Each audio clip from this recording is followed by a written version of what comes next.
s'il y a un en avant, c'est le champion d'avant, point. Sud Radio, la radio du rugby. Des millions, vous êtes charmante. Vous voyez ce que ça fait déjà 1 million, Larmina?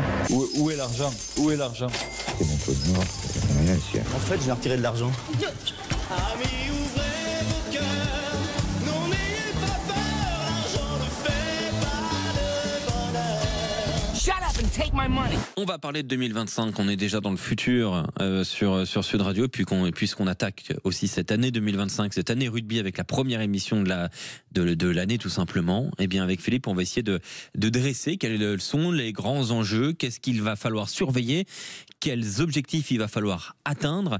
Mais avant toute chose, Philippe, qu'est-ce qu'on peut faire comme bilan économique pour le rugby en 2024 sur la scène internationale et en France?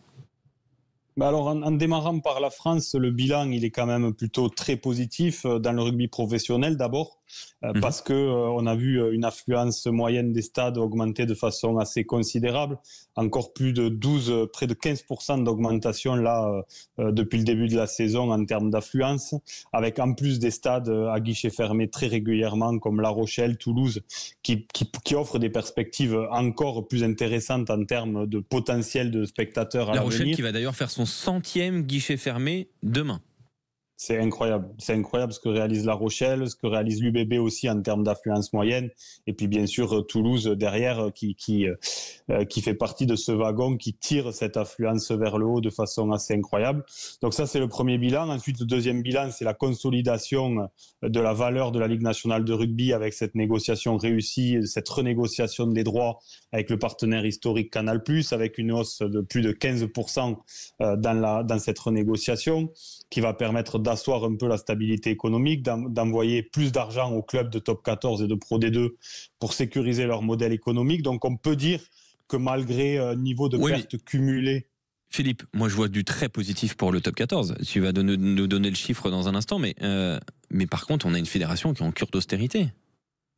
Oui, c'est un peu le paradoxe, c'est-à-dire que c'est un peu l'inverse de ce qui se passe en Angleterre et on reviendra tout à l'heure sur la vision mondiale de ce qui s'est passé en 2024. Mais pour ce qui concerne la France, en effet, donc on a ce rugby professionnel qui va plutôt bien, qui en plus adopte des mesures qui vont dans le sens de la raison, de l'équilibre entre les équipes, de la compétitivité.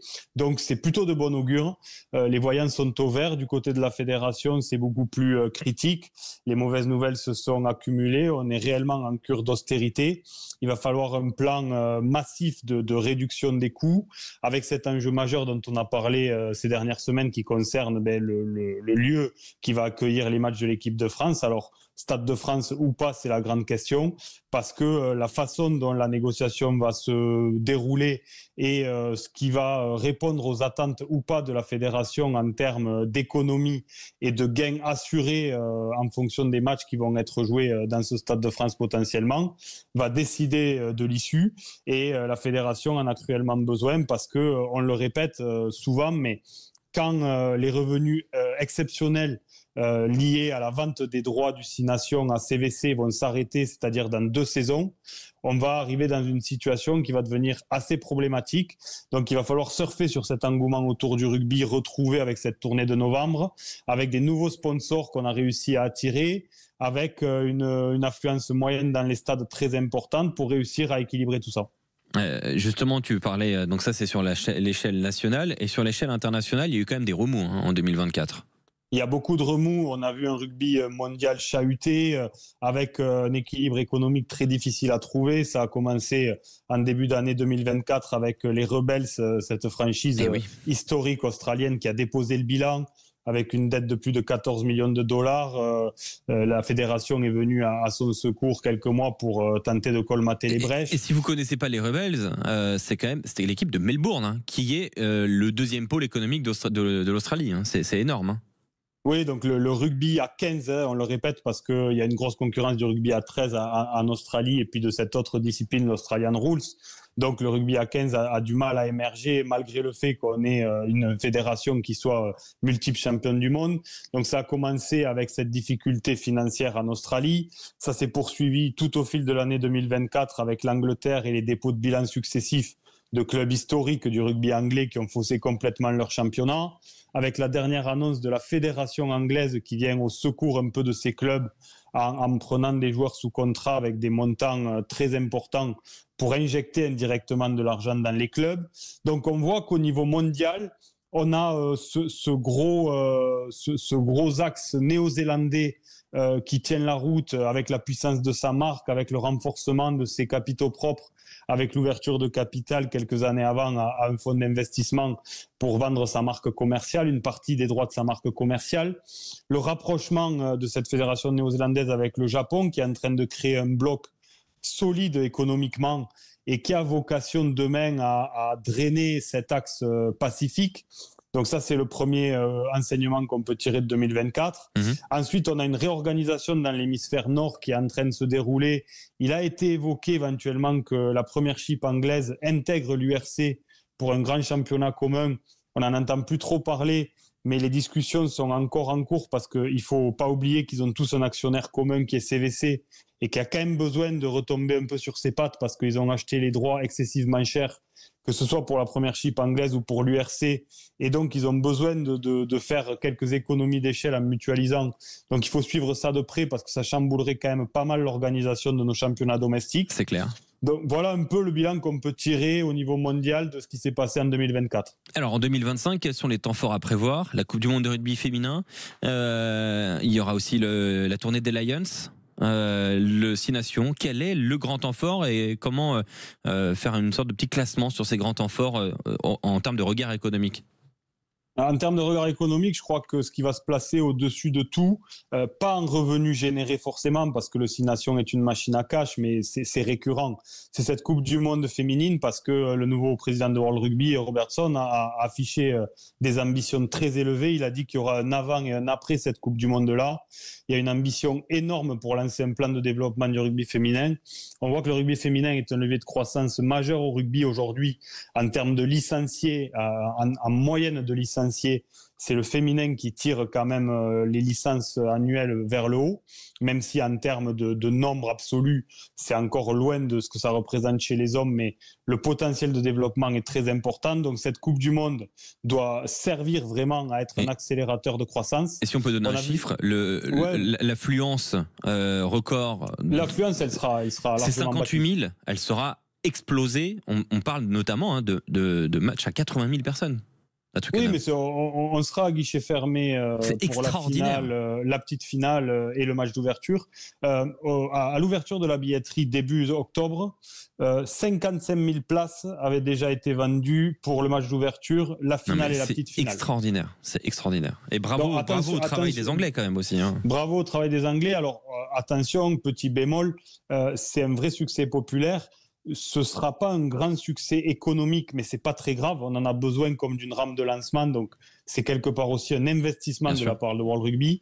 Et il faut savoir le faire. Et honnêtement, il faut saluer ça parce qu'on a des prix de billets qui sont très attractifs pour un événement comme celui-ci, qui sont en dessous de ce qui se pratique habituellement, bien en deçà. On a des opportunités aussi d'offres d'hospitalité qui sont bien en dessous de ce qui se pratique habituellement pour essayer de générer un maximum d'affluence et en faire un succès populaire. Et c'est en train d'être le cas. Donc ça va être l'événement majeur rugby en 2025 parce qu'il va décider de beaucoup de choses sur l'avenir du rugby féminin. Et ensuite, bien sûr, le tournoi Destination et la tournée des Lions. Alors, la tournée des Lions, c'est un événement pour les amoureux du rugby, mais c'est une économie en vase clos, en fait. Elle ne sert pas le monde du rugby, cette tournée des Lions. Elle sert, bien sûr, ces nations britanniques et elle sert normalement, ça génère quand même beaucoup d'argent autour de ça, non? Mais ça génère de l'argent pour la marque des Lions et pour le pays qui les accueille. Mais ça reste en vase clos. Quand on parle d'une Coupe du Monde féminine ou du tournoi des 6 nations, ça rejaillit sur beaucoup plus de nations et ça sert beaucoup plus le développement du rugby dans son ensemble. Clément avait une question justement sur les Lions, Philippe. Philippe, est-ce que ça rapporte quelque chose aux fédérations elles-mêmes, pas à la marque Lions, mais aux fédérations irlandaises, anglaises, écossaises, cette tournée des Lions? Oui, bien sûr, elles sont actionnaires symboliquement, enfin pas symboliquement d'ailleurs, mais elles sont actionnaires de la marque commerciale. Elles ont des revenus forcément puisqu'elles fournissent les joueurs, parce qu'elles participent on va dire, au rayonnement de cette marque des Lions. Honnêtement, le modèle économique des Lions, il est colossal parce que les Lions, ça vit lors de ces tournées, mais ça vit tout le temps. Moi, j'ai assisté à un dîner de charité des Lions au profit d'un ancien joueur écossais dont j'ai oublié le nom, qui est décédé depuis, un ancien deuxième ligne qui avait la maladie de Charcot. Donc une partie des fonds était reversée pour sa fondation, mais il s'est levé 450 000 $ sur le dîner. Ah ouais. Et ils en font 10 par an, des comme ça. Donc la marque des Lions, elle a une puissance colossale. Dodie Ware Dodie Ware, c'est ça, pardon. C'était juste avant qu'il décède, malheureusement. Et donc il y avait énormément de grandes stars des Lions qui étaient présents, qui sont sous contrat avec les Lions pour faire ces dîners de charité, qui sont rémunérés encore même en ayant arrêté de jouer. Donc c'est un modèle économique qui est assez puissant et assez exceptionnel, mais je le mets entre parenthèses, je le répète, parce que ça ne rejaillit pas directement sur l'ensemble du rugby et son développement. Bien sûr. Quels sont les grands sujets économiques qu'il va falloir suivre avec attention en 2025 et qui peuvent être à la fois soit inquiétants, soit porteurs d'espoir pour le développement du rugby? Il y a plusieurs sujets. Il y a le sujet d'abord, c'est toujours la façon dont les fonds d'investissement s'intéressent au rugby et prennent des positions. On a vu récemment que ça a failli être le cas en Afrique du Sud et que finalement les franchises sud-africaines qui se sont mobilisées entre elles ont réussi à contrer l'arrivée d'un fonds d'investissement parce que le besoin financier n'était pas là du côté sud-africain. Ouais. C'est séduisant d'avoir un fonds d'investissement qui amène du cash et on sait toujours quoi faire avec le cash qu'on reçoit.